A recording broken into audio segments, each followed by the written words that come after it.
compared to his predecessor, Yu. He's more of an initiator. When the Fizz was in meta, he was used to engaging on that champion. He can engage, he can play wave clear, he can even play the mid lane Veigar and carry with that champion. So there's so many flexible champions to talk about. I do love this first ban coming out from EDG though. Respect being shown to the Ahri Master. Cool. Yeah, make sure you don't give cool that champion, especially on 5.2. Lulu, the first ban there for OMG. Azir going to quickly follow as some respect that opponent. You know that these two teams have nothing but the utmost respect for each other. There's the Kassadin ban as well. So a lot of other regions are playing on 5.3. We have to remember that Azir is still at full power on this patch, so banned away second. Kassadin again, very, very strong, at least till 5.4. A lot of mid lane focus bans, a lot of flex picks being banned now with the Lissandra. Yeah, good ban there from OMG. These are all champions that both teams have played very effectively. So much respect to Kulda with the LeBlanc ban last year, and OMG gonna have the Gnar if they want it for Gogoing. Gonna have a Rumble open, which he's played a lot of as well. Nidalee is also still open here,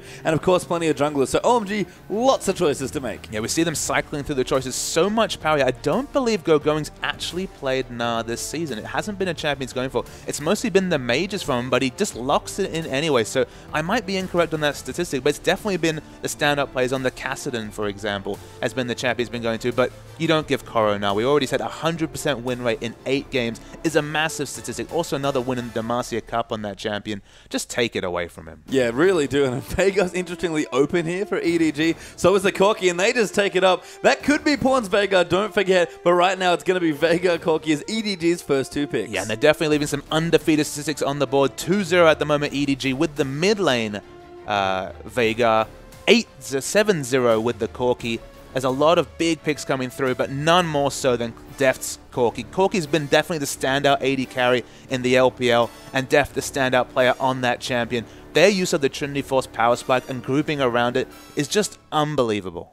Yeah, it absolutely has been, and we've already seen Veigar Corki today and how deadly that can be. No team in the LPL would play Corki as well as EDG, so they presumably play Veigar Corki well as well, and they are going to do it. OMG, bit of a blast from the past here. Rek'Sai the jungler for LoveLing, but San is going to get his Graves. What a nice time to walk back into the competitive scene. This is the first game day when we've seen a lot of Graves play, and he's so pumped to pick it up here is San. One of his old standbys, EDG, they are very much set on their picks, instantly locking in Rumble Jarvan. What a duo to pick up. Can you imagine how good the potential is for these equalizers between the Cataclysm, between the Event Horizon? The layering of magic damage at this point is just out of this world. Yeah, and we've seen that Koro's no slouch on Rumble either here, so 2 very strong picks there for EDG as they get the Rumble and the Jarvan for themselves.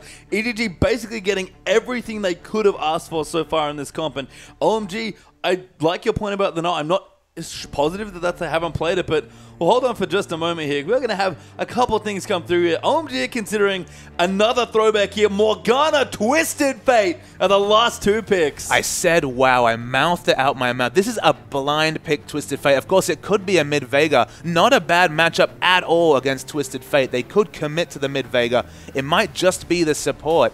I cannot believe they've effectively blind picked Twisted Fate. A lot of assassins banned out, a lot of great champions at dealing with Twisted Fate. LeBlanc, Kassadin, Ahri, all excellent champions. Lissandra's no slouch either.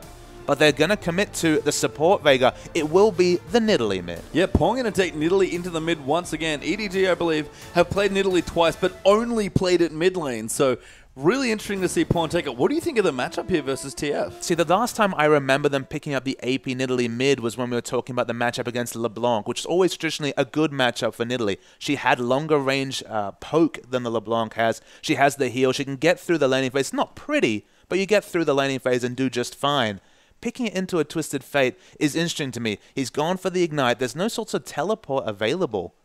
He's not going to be able to follow this Twisted Fate. Twisted Fate, okay, there's a lot of potential pain coming through if they do hit a spear and go into melee range. But if he can navigate those spears in lane, the roaming and the gank pressure coming from Twisted Fate is going to be largely unanswered by this Nidalee. And we've seen what Cool can do to people on Twisted Fate before. An unbelievable player on that champion. Arguably Messiah's successor here in China as far as Twisted Fate play goes. And that's going to be the matchup to watch. I mean, pretty much every matchup is a featured matchup here in this particular series. even with San playing for Uzi instead, but the mid lane might be where we have to put a lot of our attention on. Just a very curious lock-in of the Nidalee. I'm not sure what they're going. I would have even preferred the Veigar. At least he has a tool to stop the Destiny. He has a lot of solo kill potential on the Veigar. Both of them going to be stacking AP. The Morgana in lane, of course, going to be very, very useful against Veigar. It's going to basically negate the Event Horizon if we do see a 2v2. There's so much to talk about in this game, but I'm super surprised to see the Twisted Fate versus Nidalee matchup. Well, with that, let's stop talking and start playing. We're onto the rift for our first game.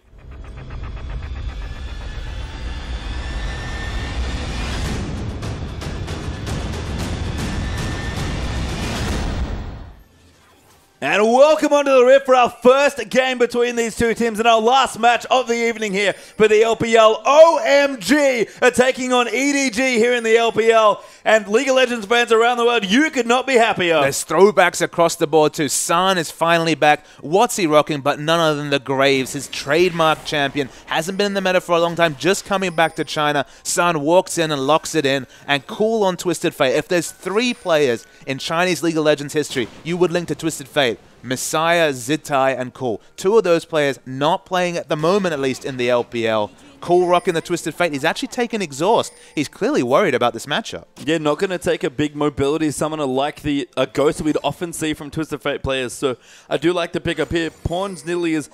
Nidalee in general, very much an assassination-style champion, so I like to pick up here. And again, if we have to focus somewhere, it might just be this mid lane. And we have 2 very interesting mid laners going head-to-head. And often when we see Twisted Fate, we see the Ghost Flash, as you described, just because you get in there with the Destiny, you get the first stun, and with the Ghost, you're able to make sure you're in position to hit the second stun. But it must be to do with the Jarvan Nidalee combo. If there is the EQ into a spear, you know that there's going to be the assassination potential from the Nidalee. So a lot of respect coming to Clearlove. Not usually someone you'd expect to be focusing a camp onto the mid lane especially, but he has the Jarvan. He has a lot of aggressive tools available to him. Yeah, Clearlove does love his Jarvan as well, and we have seen a couple of games already this season where Clearlove has actually gone off on Jarvan as far as ganks go. So Clearlove, again, usually a bit more of a control-style jungler, but that was interesting.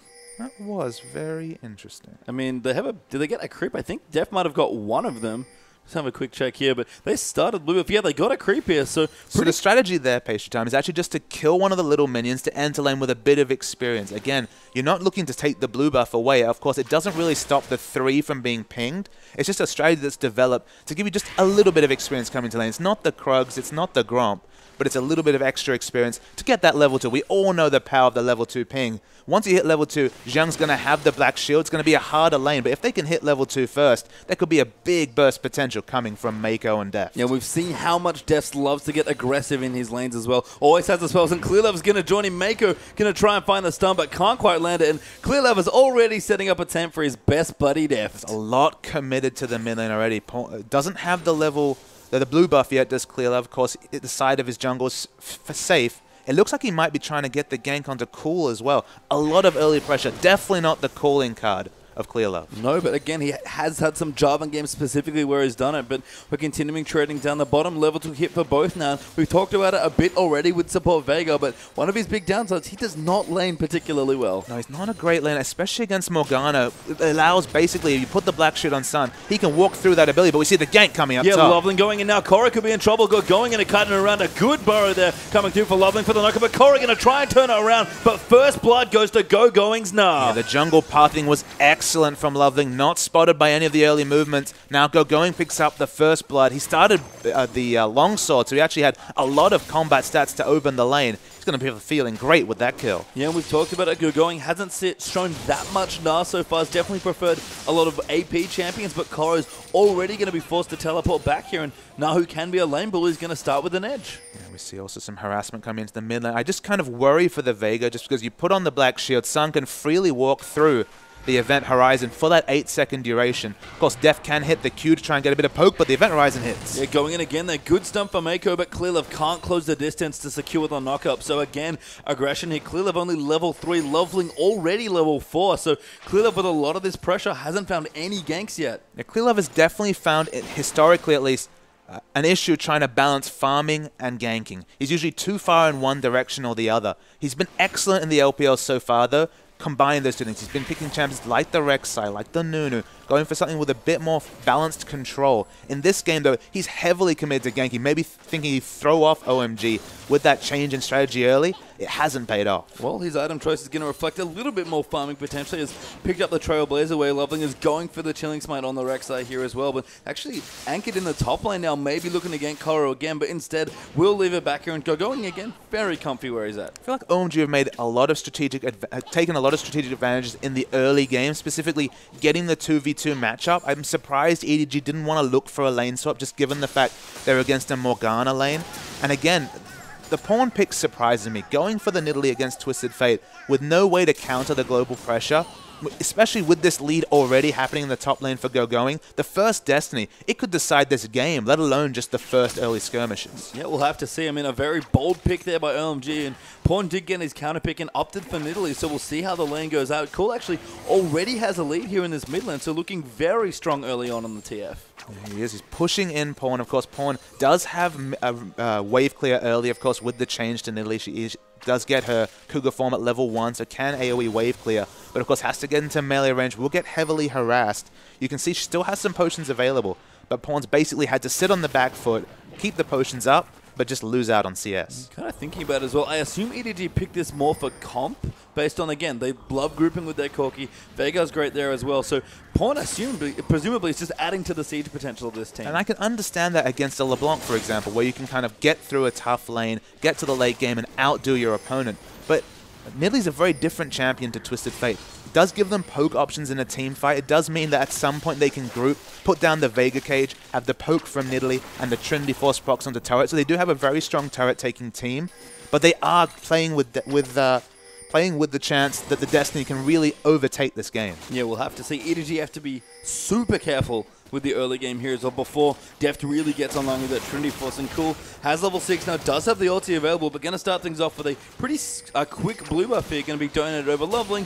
We'll leave that to his mid laner and Cool return to his lane. Yeah, LoveLing actually never picked up the blue buff, so 6:45 actually picks up the first blue buff. It means the timings are going to be a bit off for OMG, and even the invade timings for EDG going to be a bit off. Yeah, and we've seen a bit more farming as well. Clearlove, after a few early ganks, really committing a lot more to just farming through his jungle now, trying to get to level 6, and maybe then he can find a gank.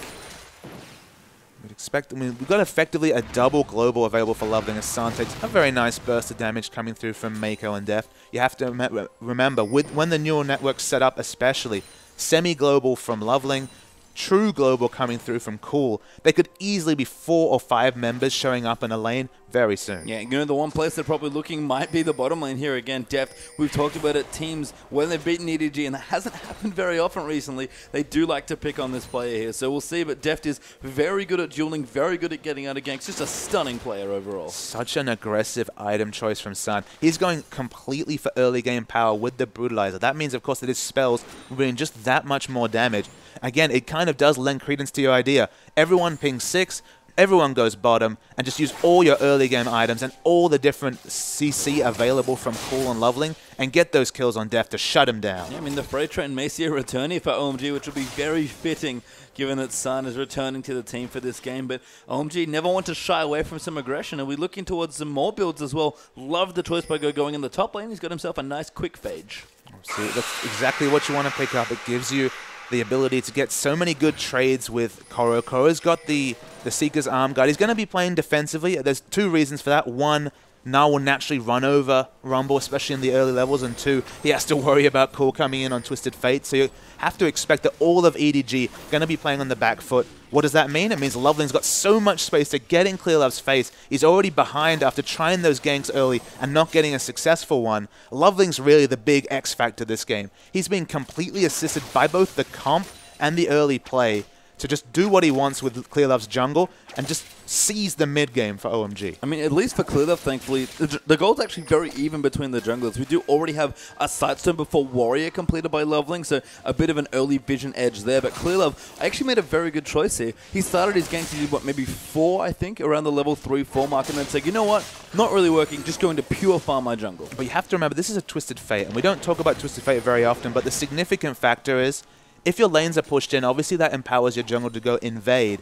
With Twisted Fate, you know that your mid laner will be reacting faster than Pawn will be on Nidalee. Nidalee's a fast champion, can pounce around the map, but you cannot beat the instant teleport coming through from Destiny. So you always have to be playing on the back foot, whether you're Koro, whether you're a laner, or whether you're the jungler. Destiny means so much extra implied pressure for LoveLing. It really does here, and Pawn is going to go complete his first shop here, see what he picks up. It is actually a full Morellonomicon. That's insanely fast.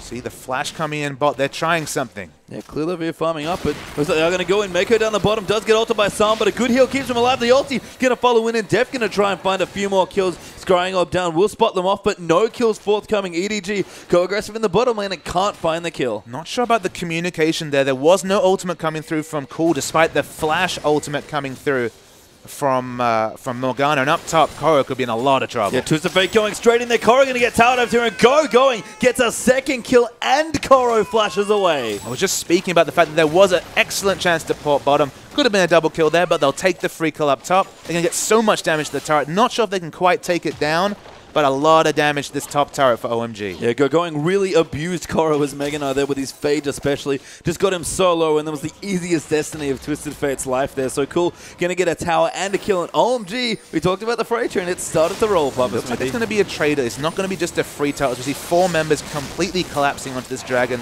I believe that LoveLing knows what's happening, but there's nothing he can realistically do.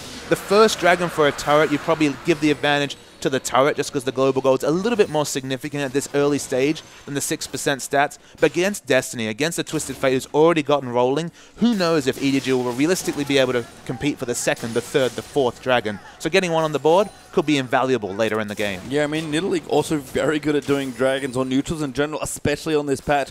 We normally talk about Clearlove, being the one with the control jungle here, but instead Pawn going to add a little bit of that to this team. Absolutely. We see also Sarnis aggressively pushing into bottom lane. Not going to be able to take down this turret, but 3k is a massive gold lead. A lot of it's coming in CS. All 3 solo lanes ahead in CS by varying amounts. Even the jungle matchup, 14 CS advantage.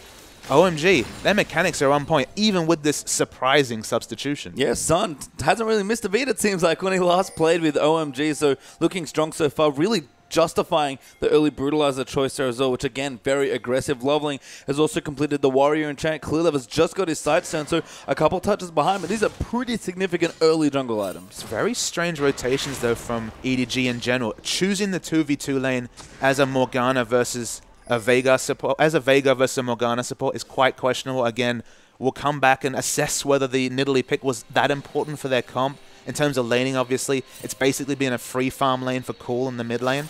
The damage comes through, though. This is when it looks bad. Pawn goes massive there, hits a spear, max range out of the brush, and just destroys Cool. Oh, wow. If you do hit the spear, and he actually had the cards down, there was no chance for the stun card. That's the part where it actually looks bad for the Twisted Fate. And Pawn an amazing solo kill, but in towards the top side. Gogoing going to get one of his own there. Tower dives as Mega Knight behind the tier 2, and now has to run. Actually, TP's out. Very smart play there by Gogoing. But LoveLing could be in a lot of trouble. The spear does land, but flashes away from the damage. Nice use of the flash, but Meiko, not sure if he has stun up. He does. He does, yeah. Stuns him in, and now Pawn going to move in onto LoveLing in Cougar form. They're going to hit the spear. Pawn's going to collect another kill there, and Nidalee's starting to go off, Papa Smithy. Absolutely. Pawn's trying to make me eat my words. I was not expecting the max range spear into execution combo to do 100% of Cool's health. He didn't even have time to exhaust. I think he was just surprised that he'd eaten that skill shot. And suddenly, this Nidalee is threatening to take over this game. Yeah, Pawn's starting to roam up as well, evening up the CS. That quick Morellonomicon doing a lot of work there for those few kills there for Pawn, but still have to keep going. Cool, I think, ate another spear. Also used his exhaust as well.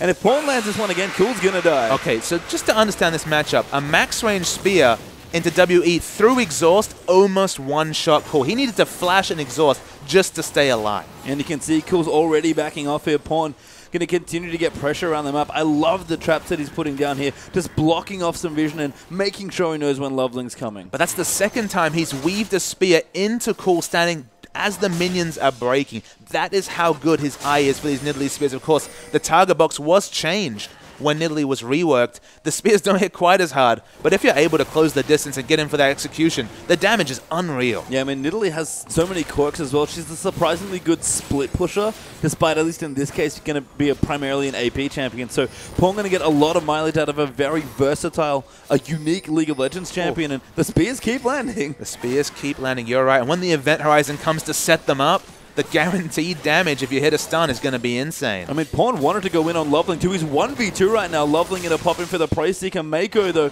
in for support as well. But so is Gogoing. Jarvan actually might have found a kill here. Gogoing going to move in. Spear will miss there for Pawn, who's a little low on mana. Gogoing is going to bounce over the wall. Actually, a ward going over the top. And now Pawn, oh no, he can't get the bounce, but he's going to keep chasing it. Clearlove finally uses the ulti. Good patience there, and a kill goes to Jarvan. A lot of resources used to get that kill. Okay, they do get a shutdown, so the gold's going to be important. He was also over-leveled, so the experience is nice. But they used a lot of escape summoners. So if OMG can get a favorable trade in, it might be massive. And maybe the big issue is Cool actually going to get caught out as well. Pawn going to look in for another kill there. The exhaust did go down, I believe. I think it was Meiko's there onto TF, and now LoveLing can't quite get away. Pawn does not have enough mana for a spear, I don't think, but instead they'll rotate into mid and try and take a turret. Pawn is not to be silent. He's overtaken this game. At the start of the game, the first 10 minutes, the game was played around nearly. The gank, especially the use of Destiny, was wonderful, but he keeps hitting these spears, and people are being deleted left, right, and center. They really are here, and maybe the other interesting thing for EDG is that Deft, despite losing his in CS right now, has kept up very handsomely. Basically 1v2 as Meiko's just started to roam on the Veigar. Yeah, the Trinity Force gold is already available. You know that rotation will come in soon. I guess a small issue for EDG is they prefer to group with Deft and have their mid laner split push. Of course, Pawn doesn't have a lot of AoE wave clear from range. Of course, he has to get into melee range using those Cougar abilities. At this point, TF's probably too scared to split against us, so maybe it'll be effective. But you know Corki, he's finished that Trinity Force, but at the moment at least, it looks like he might have to return to the bottom lane. I mean, think about Nidalee a bit. A good duelist has decent wave clear. Very mobile, probably at least a decent candidate for split pushing, so I'm curious to see what EDG G1 want to do, but you have to think that Meiko is going somewhere else here, although he's stopping the minions right now for Deft. So far, Pawn's in the mid lane. Looks like Corki's going to have to go to bottom. The last time we saw Veigar support, it's been about the roam. It's been about opening up kills in other lanes. To be honest, Pawn's doing it all himself as we see another big chunk of damage onto LoveLing. He's hitting so many spears. I'm just so impressed by those mechanics. Yeah, he's the one-man army right now, just spear after spear after spear, clearing out his wave, keeping it safe, and dragging back in 15. If Pawn hits a few around this pit, OMG are going to have no room to contest for the second dragon. And usually you question Nidalee taking Ignite because, like, all right, maybe the heal, maybe the barrier, maybe a defensive summoner, but to be honest, with the execution pressure he's putting on, he's basically an assassin in all but name. And even Koro as well, who's fallen a bit behind early on, does have his Haunting Guys, does have his Sorceress, and's level 11. So EDG have an amazing window here to really fight, and Xiyang could be in trouble.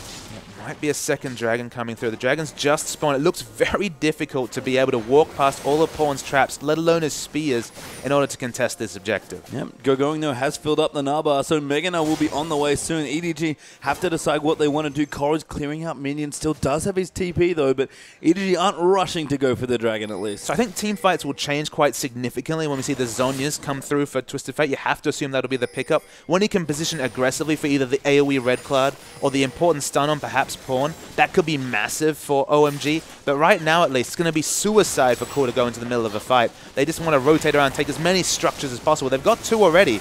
They're going for a third. Koro does pop the ulti. That's going to slow a lot of people down. It was a good ulti as OMG ran through the choke, but no follow-up there, and EDG will back them off. That might give them enough room to start rotating to the dragon. It's definitely where you want to be fighting as Rumble, but there was nobody else coming in, but Cool's dead. Oh my god, Pawn just jumped straight in on an amazing stun there by Meiko to set it up, and Pawn just executing people. San almost dead there as well.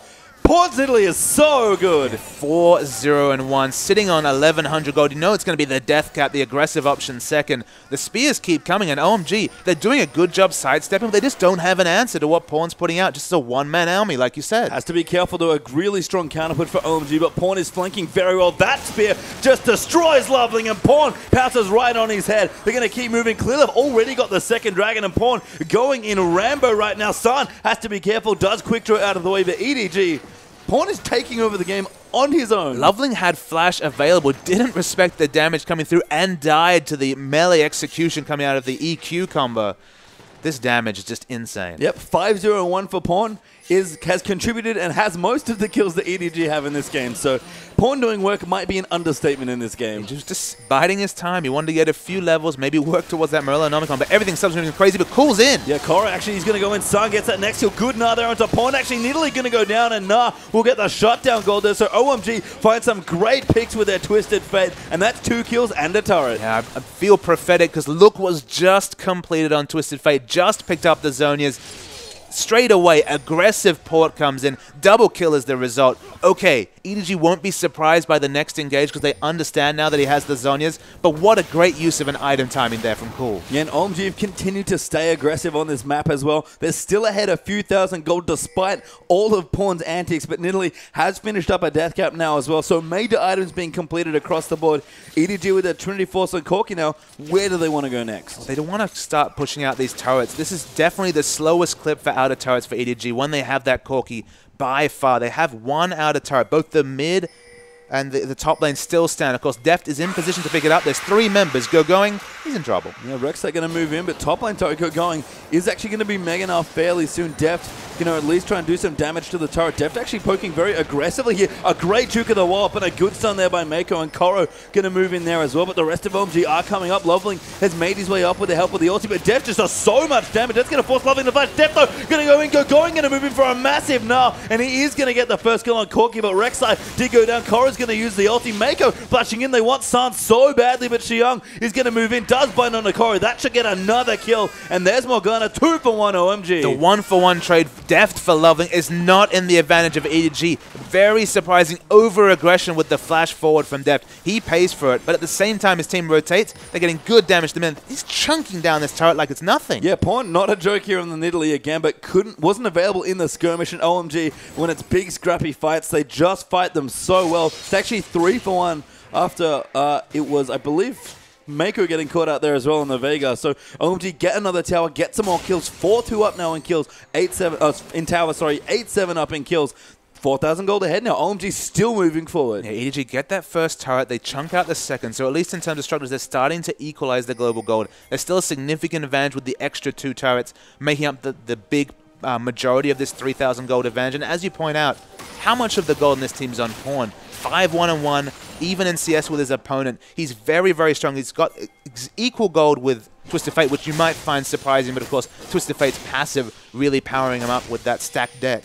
So at this point, it's a very finely poised game. OMG are ahead in gold, but you just feel, in the ideal sense, when they group and try and take down those structures, what is the answer to Pawn's Nidalee and this cage coming through from Veigar? There's so little counterplay between those people. And then Trinity Force Deft just smashing down the turret. And that's what makes OMG's movement here to fight, kind of skirmish in these lanes and not let EDG group that much stronger there as well. In fact, Pawn has to be careful. Cool has popped his ulti here on Twisted Fate, looking to go in somewhere. Actually goes in straight on top of Clearlove. Pawn does hop the wall there, and Cool gets denied. Yeah, Cool was waiting to pull the trigger. He wanted his teammates to be in position, but that gave just enough time for both Clearlove and Pawn to hop over the ridge there. They're trying to pick up the blue buff. Denying the blue buff will be a massive thing for OMG, but I don't know if they have the timer. They know about it now, but it's probably too late. Yeah, Gogoing is still in the top lane as well, and Koro does not have his teleport, so somebody has to go and stop Gogoing from continuing to split push here in a second, and he's looking good. He's already got a Banshee's Veil. Randuin's is almost done as well, and he has a Phage.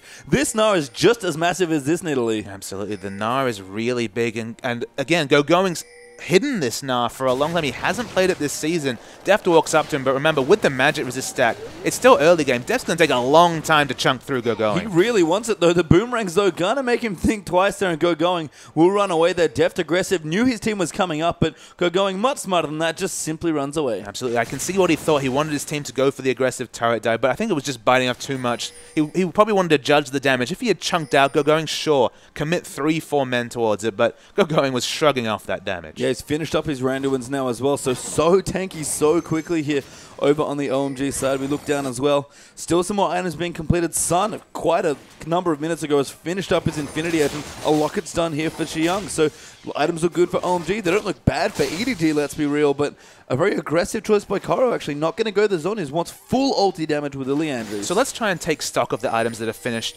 We got 2 superstars in terms of overtuned Fed members. It's Gogoing against Pawn. And so which one wins out? I have to give it to OMG just slightly because they've got the hard engage. Now that Cool's finished that Zhonya's, kept up in gold so well with his farming, he can get the engage going, and if the big Gnar ultimate comes through, there's just no one on the EDG side that can deal damage to Gogoing just yet. Okay, if they're able to group, if they get a pick EDG, they can do a lot of sieging, they can do a lot of turret damage, but you just have to feel, with the Twisted Fate, all summoners available, available. Zhonya's available. OMG should be able to force the fight that they're basically item-tuned to win. Yeah, man, OMG going to force a fight here now for EDG. Dragon up in less than 10 seconds now, and EDG have to poke very carefully, but OMG have such good vision in the pit already. They've pretty much got exclusive vision right now around the Dragon area, although EDG did sneak a ward in there as well. They've also picked up the Scuttle Crab. Dragon is alive, so we're going to see who wants this objective more. It's the Nidalee Spears from Out of Vision that have really been the MVP for EDG so far. Out of Vision is not really going to be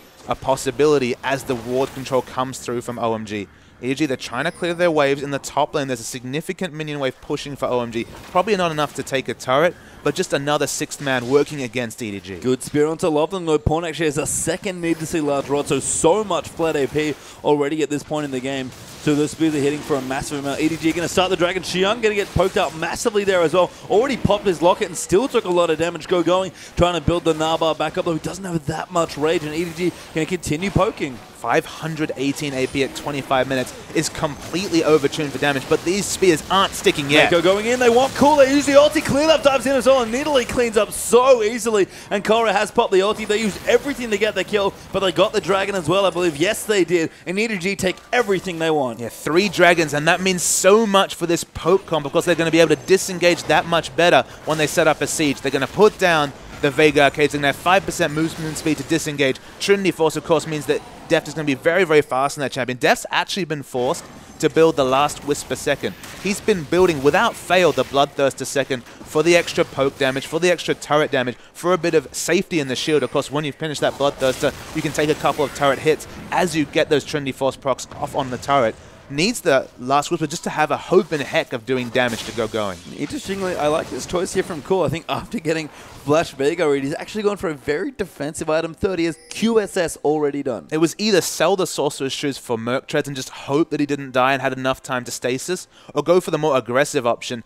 He's basically going to be looking for that big gold card. He's not really about the damage. It's all about the engage. If they can delete Pawn or Deft, they should win a team fight, especially with this massive Gnar. So it's a very unselfish choice, but it does mean he's going to be behind in items and behind in damage compared to Pawn, basically for this entire game. Yep, so we'll see how that works out here. Sun, though, trying to make up for a bit of that damage, it seems, and going for a Bloodthirster second after that Brutalizer, so looking good on that front as well. Gogoing's continuing to get tanky, but of course has just kept his Phage out right now, and Cool does have an extra blasting one as well, so not entirely short on AP, probably going for a Void Staff. Sun's definitely just able to commit to AoE damage at this point. He's not looking for any attack speed modifiers, not even looking for auto attacks. He just wants to ensure that once the gold card comes in, there's a deletion on a single member. That's why he's probably happy that he doesn't have to go for the last Whisper just yet. You look down the EDG lineup, not a lot of armor to speak of being completed, so the Brutalizer is going to be doing enough work in terms of flat armor penetration. Can go for the Bloodthirster and makes him a god at killing turrets between that and Quick Draw. And again, just the long-range AoE burst to get that first kill to just unsettle this EDG comp. And we haven't quite noted it yet, but EDG at this point pretty much have a tankless lineup so far, relying a lot on their siege and their poke, and OMG have done such a good job of making sure that siege does not happen. You have to say that the choice of just putting so much gold into finishing this Locket of the Iron Solaria against OMG's comp, it's not the Rumble comp. You almost feel like Clearlove's looking at his own lineup, seeing the Rumble and thinking, all right, need the Aegis. It's only just the Twisted Fate damage coming in. Twisted Fate's damage is low this game. Very surprised to see him spend so much gold on that. Okay, it's a supporty aura. It'll be useful, but the Aegis on Xiyang's side, the Snowball Aegis on a support from the global gold that OMG's been picking up is just so much more important. And Sun takes a spear and goes to 50% health instantly. That's how much damage Pawn is doing. He definitely needs that Bloodthirster just for the sustain. I mean, the shield would help there as well. So Sun, at least happy to have a Vampiric Scepter at this point, but EDG starting to group a little bit more, and that's where their comp looks its best, when they're forcing OMG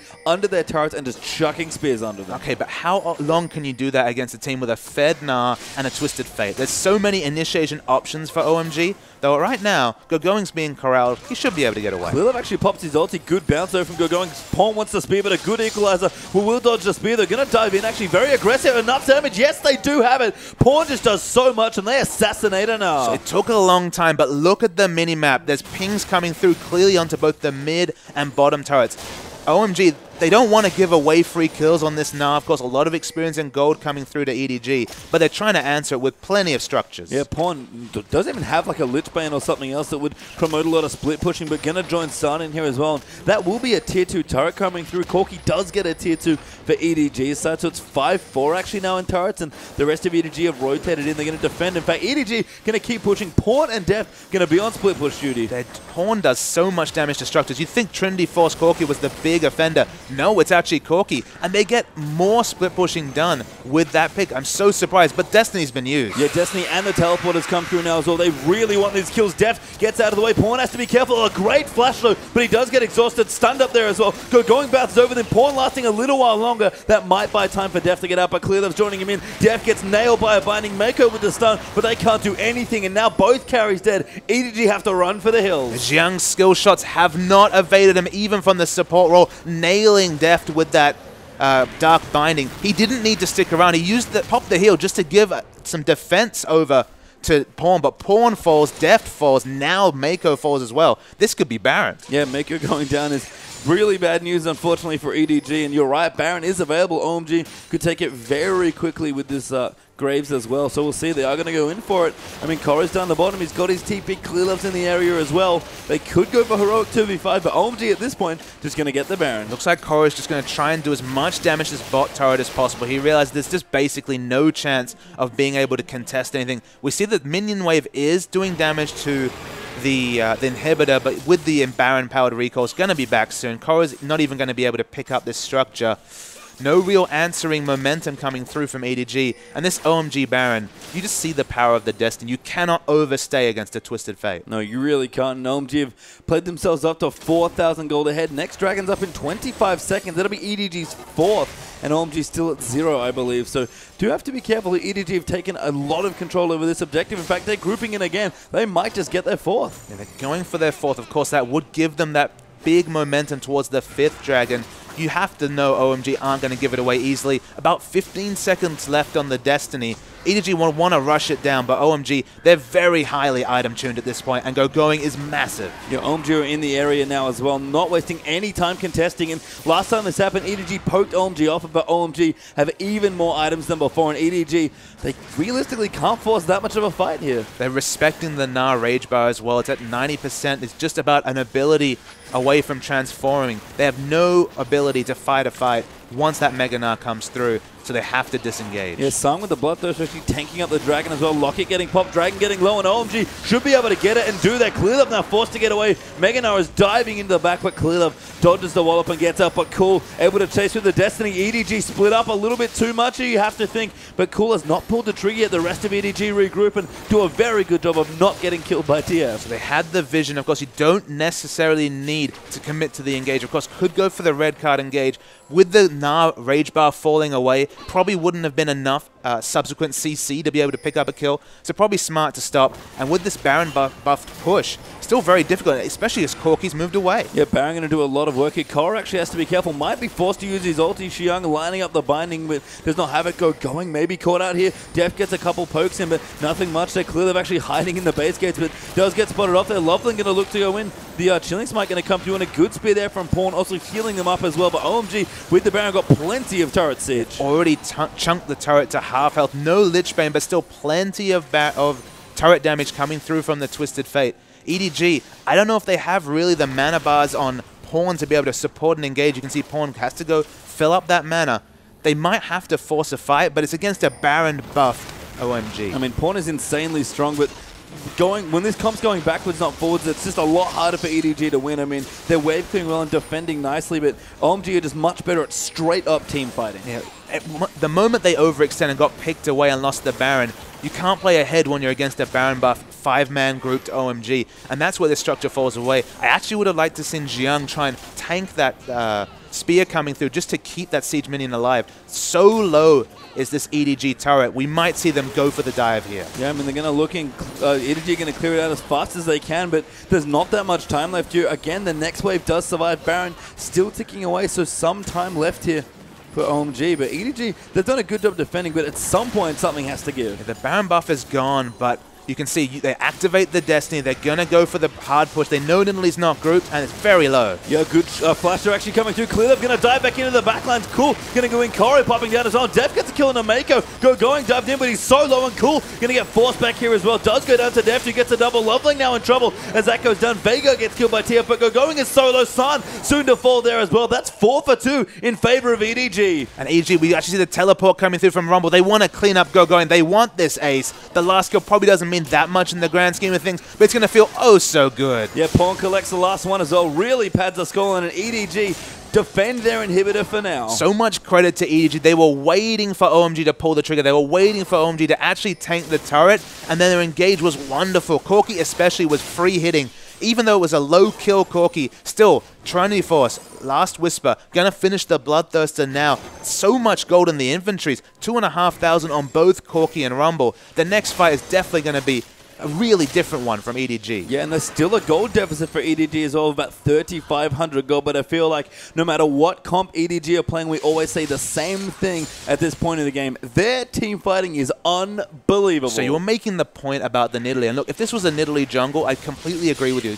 Nidalee jungle especially, you're expecting tankiness and engage from the jungle. You don't get that from Nidalee. One, they fall behind, they don't offer a lot, but when it's a Nidalee mid and you still have the Jarvan for engage and peel, this Jarvan is very tanky, working towards Aranduans. Clearlove is able to be the front line, and if Pawn's able to sit in the back and do damage and have a front line in front of him, even just a frontliner like Rumble, who has the stasis and just has the damage to really act as a frontliner, with the setup CC of Meiko, very good team fight coming through from EDG. It's not easy, but it's all about Cool getting in the right position to hit that important stun card. It didn't happen that fight, and EDG won it. Yeah, and they made it look easy there as well, only losing 2, trading in for 4. Deft gets the red buff there as well. Pawn just continuing to get big here. Lich Bane almost completed for Nidalee. So if you thought he hurt before, it's about to get much worse. Absolutely. The Lich Bane just means the first burst potential will be massive, but of course there'll be tanks eating those spears, whether it's a Banshee Veil or a tank.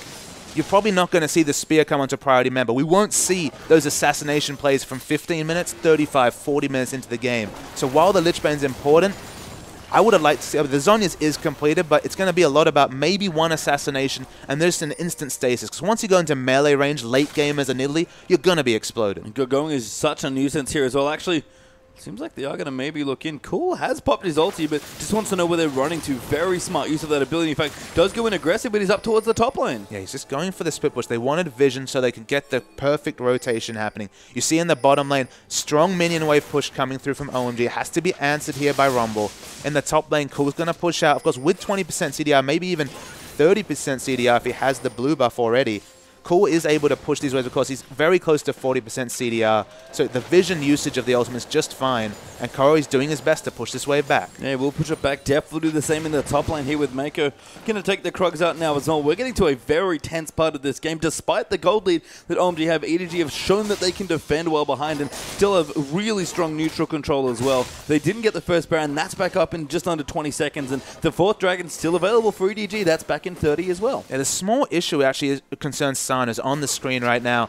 He doesn't have any attack speed arms. He doesn't have a Phantom Dancer or Static Shiv. He hasn't even finished the Youmuu's Ghost Blade. He's still about burst in the late game where an AD carry is who needs to really carry his team in terms of damage. It's going to be a very low-range team fight damage apart from the huge burst coming through from the buckshot and collateral damage. They really need to recognize that and fight around the fact that in an extended team fight, Deft is going to be doing a lot more damage than San. Yeah, especially with Pawn's heal there as well if Nidalee does stay alive. So Pawn adding a lot to this team. Again, Nidalee, a very unique champion, but Pawn making it work so far. And you'll see what happens if they ever win a fight and start taking out structures. Between Trinity Force and Lich Bane, they will melt. Oh, the game will be over, absolutely. Between the Trinity Force Bloodthirster, extra BF sword finish from Deft, and the Lich Bane Nidalee. Nidalee was already chunking turrets before we ever spoke about this.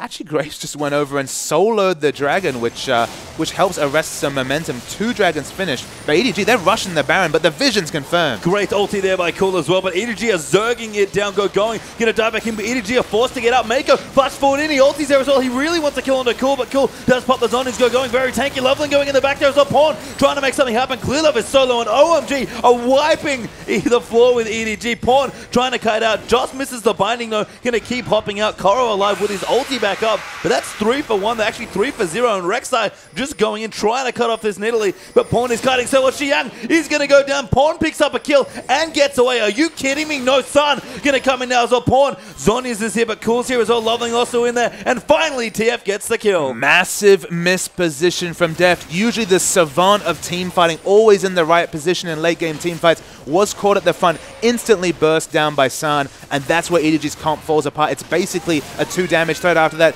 Rumble tries to overstay, dies instantly. It's going to be a second Baron for OMG. Yeah, they'll pick it up pretty handily here. Some more people are going to move in here. LoveLing can't tank it forever, but there we go. San going to help him. Gogoing will even offer to tank it for him. LoveLing might just smite him back out here, and Cool, plenty of defense, actually going to push out the top lane. Yeah, I mean, Deft just can't afford to be dying first in these fights. Has so many escapes, still had his flash available, but died basically instantly. And between the poke from Nidalee and the team fight all in of Rumble, Rumble actually just used his ultimate right at the end of the fight there.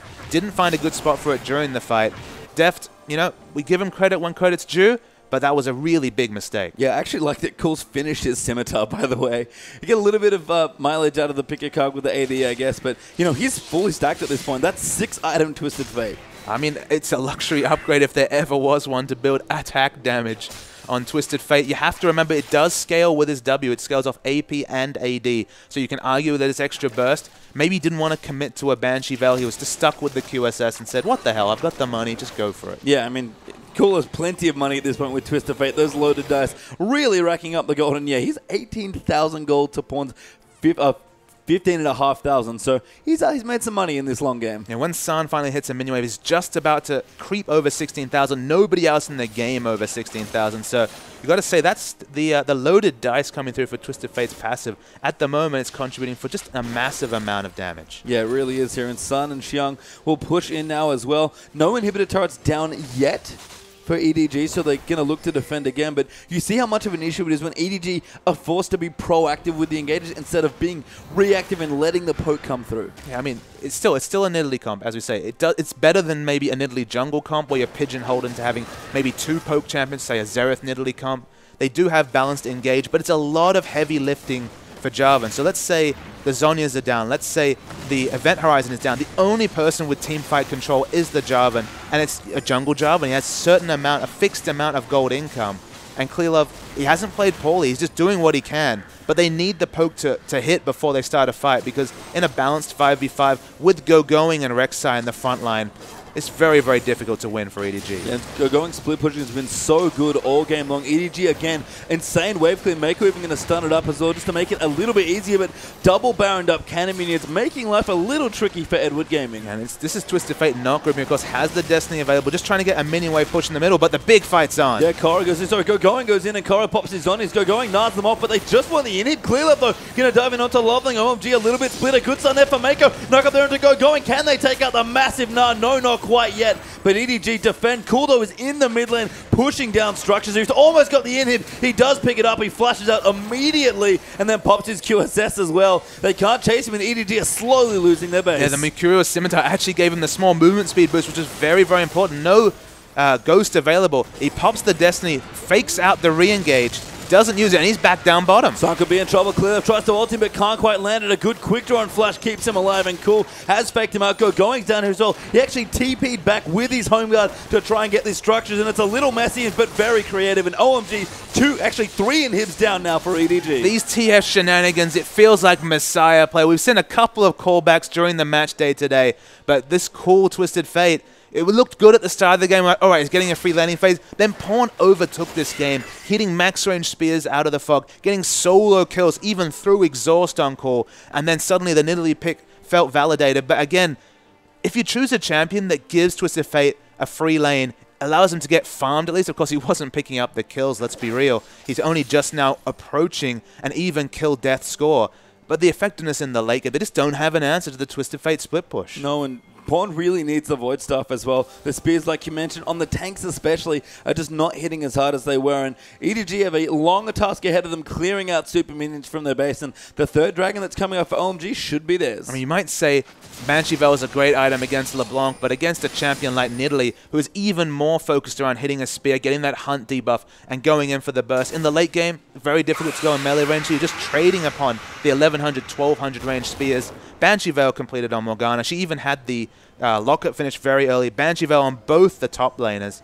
They can just sit happily, tank the first turret. Realistically, there's only going to be a certain amount of spears thrown out during a fight, and San is just sitting in the back doing burst damage. Yeah, he's doing what he needs to do. Just play clean up here on the Graves, and OMG not interested in the dragon that's up soon. Just going to go in. Cool actually could be in trouble. QSS is out though. Meiko does land a very nice stun, but EDG have so much to shake off. Clearlove wants it so bad, but look at the damage. He just gets chunked out there. Clearlove actually jumping on it, going, gets Gnar back into his own cataclysm and will go down. The ulti they're coming through. Xiyang takes a spear, but they're just fighting in. Gogoing is so tanky. Korra does zone them off very nicely. Deft, can he get the kill? He's going in. Xiyang has popped the ulti. San's got the first kill. Deft, though, does get locked up, but the damage is coming in. LoveLing going to try and find it. Deft is still alive, and Pawn does so much damage. Snipes off cool, but he does go down. And EDG just not enough at this point. Deft's going to die, and OMG are going to take the first game versus Edward. And there's something fitting about San coming back into this team, playing Graves 6-1 and 11, doing his job. He didn't go for the critical strike. He didn't go for the consistent damage, but they didn't need it. They had so much burst and control damage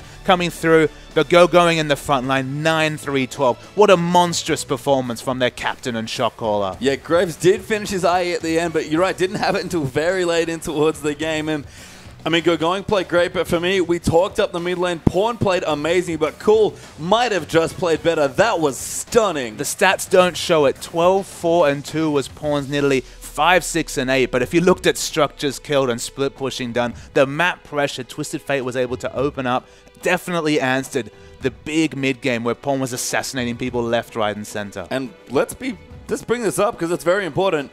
EDG get handed their first loss in 14 games. Yeah, their 15th game was not the charm. OMG, I had a sly feeling they'd have something prepared. I wasn't ready for the San Xiyang bot lane switch up. You would have to think, you know, with a superstar like Uzi, it would make their lineup weaker, but it didn't. That was the role player. It was San. He doesn't command the hyper carries like Vayne. He doesn't command the empty lane farm, but he was so effective on a champion like Graves. He really was. And let's take a quick breather here, guys. There's one more game left tonight, but it's going to be absolutely incredible. If that game one is any indicator, don't go